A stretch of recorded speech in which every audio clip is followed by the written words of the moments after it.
¿Qué tal amigos de PodGP? Bueno, después de la tercera carrera del Campeonato Mundial de Fórmula 1 en el Gran Premio de Japón, tendremos un descanso de 4 semanas por las cancelaciones de Arabia Saudita y Bahrein. Quedarán 19 carreras de aquí en adelante, pero ¿qué sucedió en este Gran Premio de Japón en esta tercera fecha que será un punto y aparte en el reglamento técnico de la Fórmula 1? Bueno, estos cambios se dan gracias a un accidente, y nuevamente un accidente tiene que ser el foco para hacer cambios en la categoría. Y estamos hablando de lo que sucedió con Oliver Bergman, donde se vio implicado Franco Colapinto, y con este accidente pudimos entender qué tan peligroso es el nuevo reglamento técnico de la Fórmula 1 y además entender en una parte resumida cómo es el reglamento técnico gracias a esta acción, donde tuvimos dos casos. Tuvimos la parte de Franco Colapinto, donde con este nuevo monoplaza, estas nuevas unidades de potencia no pueden soportar la velocidad de mitad de recta a final de la recta, y básicamente tenemos una pérdida de 60 o 50 km por hora cuando llegas a alcanzar tu tope de velocidad. En este caso Franco Colapinto alcanzó el tope de 300 km por hora y luego, al no tener suficiente batería, que ocurre normalmente con todos los monoplazas, bueno, disminuyó 60 km por hora hasta llegar a 240 km por hora al final de esta recta, que va en forma de curva. No es una curva como tal porque no se tiene que desacelerar ni mucho menos frenar. Y en el caso de Oliver Bergman, que venía en la parte trasera de Franco Colapinto, a menos de un segundo se le otorgó el modo adelantamiento. Básicamente el modo adelantamiento vino a reemplazar el DRS. El modo adelantamiento básicamente es que tú mantienes los 350 kW que te otorga de potencia en la batería, los mantienes de principio a fin y no sufres este desgaste que tuvo Franco Colapinto en la batería. Esa fue la gran diferencia de un piloto y otro. Un piloto iba a 240 km por hora, que fue Franco Colapinto, y el otro los 300 km por hora de Oliver Bergman, donde venían en esta parte tipo recta pero con curva, y Franco Colapinto venía a una velocidad más baja que la de Oliver Bergman, y esto hizo que el Haas tuviera que esquivar a Franco Colapinto, tocara el pasto y se accidentara. Bueno, y cuando pasaron la repetición nos dimos cuenta de inmediato que este accidente fue gracias al superclipping o la pérdida de velocidad que sufre el monoplaza de manera automática, en este caso la parte de Franco Colapinto. Es impensable que en la Fórmula 1 tuvieran que introducir este reglamento que le exige al monoplaza perder potencia, perder velocidad de 50 a 60 km por hora, y tú como categoría trates de remediar este problema con la aerodinámica activa, que básicamente es desplegar tanto el alerón trasero como el delantero, básicamente acostar los alerones, y eso es una pérdida de agarre en la parte de las curvas. Yo sé que este despliegue no se da en las curvas, pero gracias al nuevo reglamento y la pérdida de potencia en la batería, tienes que esquivar monoplazas. Los monoplazas cuando van adelante de ti se convierten en chicanas móviles. Básicamente los tienes que esquivar, y eso hace que puedas hacer volanteos mucho más agresivos. Y en este caso no fue gracias a la aerodinámica activa, sino únicamente por la pérdida de potencia de la batería. Este problema no es porque el 50% de propulsión del monoplaza sea por la parte de batería y otro 50% por la parte del motor de combustión, sino que es por haber quitado una pieza muy importante que anteriormente alimentaba la batería, porque ya venimos 12 años con los motores híbridos, y es el MGUH.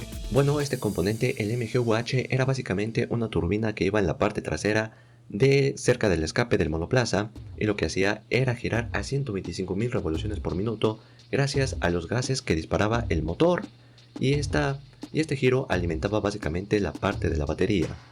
Iba también conectado a la parte del turbo, y bueno, este componente lo quitaron por dos o tres cuestiones muy importantes. La primera, el fabricar este componente es muy complicado. Una turbina que vaya a 125.000 revoluciones por minuto, más rápido que una turbina de avión, y que vaya pegado a la parte del tubo de escape, que básicamente va ardiendo el tubo de escape a 1000 grados centígrados, y que vaya girando de una manera muy rápida, y que esto no te provoque vibraciones ni que haya complicaciones en otras partes de la unidad de potencia. Pues bueno, es una parte muy difícil de fabricar. Varios equipos de los que ya están en la Fórmula 1 ya llevan experiencia fabricándolo. La segunda característica es que tras la introducción de nuevos motoristas como Audi y Red Bull Ford Powertrains tuvieran que fabricar esta pieza compleja y que les costara mucho más trabajo a comparación de los equipos que ya venían experimentados. Básicamente la Fórmula 1 y el reglamento técnico consintió a estos equipos para que tuvieran un poquito de mayor facilidad en realizar la nueva unidad de potencia. La tercera cuestión importante por haber quitado el MGUH era la parte del espectáculo, tener rebases más sencillos.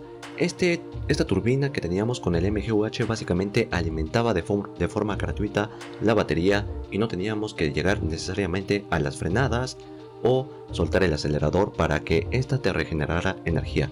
Desde el momento que se encendía el motor y disparaba gases, esta turbina ya funcionaba. Y bueno, el haberlo quitado fue a propósito para que los monoplazas se les desgastara la batería, no llegaran a la velocidad punta y fueran lentos en las rectas y pudiera facilitar los rebases de otros pilotos. Y bueno, de esta manera se implementó y sabían a lo que iban a llegar con el reglamento e implementaron la aerodinámica activa, que de igual manera es muy peligrosa. Hemos visto accidentes anteriormente con el DRS. Justamente el año pasado con Jack Doohan tuvimos el accidente donde el piloto olvidó y el equipo había mencionado que era una falla del DRS por el cual no se había cerrado. El piloto venía con el alerón trasero abierto y esto hizo que girara bruscamente a la dirección que había girado el volante el piloto australiano.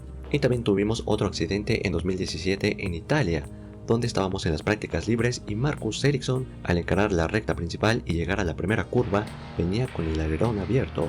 En el momento en el que frenó, a pesar de que la curva hacia la derecha, el auto giró bruscamente del lado contrario.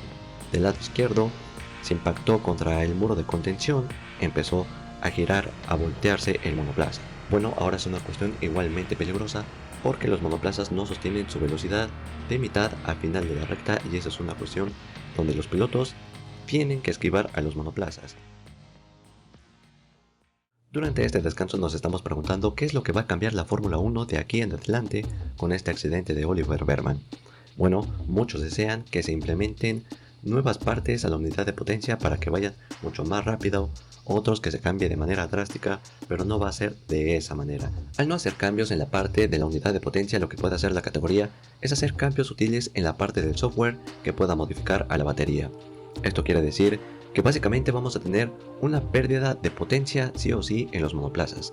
Se va a sacrificar la velocidad punta, probablemente no lleguemos a velocidades altas como lo estábamos haciendo en las primeras carreras, o que incluso a los monoplazas les cueste trabajo llegar a esas velocidades altas. Se va a sacrificar la velocidad gracias a que ahora en adelante seguramente lo que van a hacer es que sea más sutil el reparto de potencia. La potencia no va a ser tan drástica como actualmente lo estamos viendo. Ese desgaste de los 350 kilowatts no va a ser de una manera tan repentina y esto va a hacer que los monoplazas no pierdan la batería o pierdan la velocidad de un momento a otro, sino que tenga que ser de una manera más sutil la entrega de potencia y de igual manera si llegan a desgastarse no pierdan la velocidad de una manera drástica. Uno de los cambios que quería implementar el jefe del equipo McLaren, Andrea Stella, es que el MGUK de la regeneración en la parte del frenado sea mucho más potente. Gracias a este componente ya tuvimos un accidente en el primer gran premio en la clasificación con Max Verstappen. Venía en su primera vuelta lanzada de clasificación y al tener frenos un poco más fríos, al tocarlos, básicamente el auto se descontroló, se bloqueó en la parte trasera del frenado y se fue hacia el muro de contención. Y esto prácticamente es peligroso si llegas a aumentar la cantidad de potencia de recuperación de kilowatts. Los monoplazas llegan a ir con frenos fríos en ciertos momentos cuando salen de los boxes y eso puede ser de una manera mucho más peligrosa, pero se puede tocar sutilmente la cantidad de kilowatts de recuperación. Y también hubo otra propuesta por parte de otro jefe de equipo, de James Walls, jefe del equipo Williams, donde él lo que mencionaba era que los pilotos ahora pudieran manejar de manera manual la aerodinámica activa, que no hubiera lugares precisos de los cuales que actualmente están implementados pilotos pudieran activar en el momento que ellos quisieran esta aerodinámica, lo cual, al igual que esta propuesta que tuvo Stella de la parte de frenado, también la aerodinámica activa y que los pilotos lo usaran es muy peligroso porque los circuitos no tienen sus rectas totalmente derechas. Y esta parte de la aerodinámica activa es igualmente peligroso porque lo que vamos a tener después del Gran Premio de Japón es el Gran Premio de Arabia Saudita y ese circuito no es un circuito donde tenga sus rectas totalmente derechas, sino son rectas que van en forma de curva y si se implementa este tipo de reglamento, como dice James Walls, el piloto pudiera manejar la aerodinámica activa en el momento que quisiera. Los pilotos probablemente arriesgarían hacerlo en una parte de una curva sutil, porque al activar esta aerodinámica básicamente pierdes el agarre del monoplaza.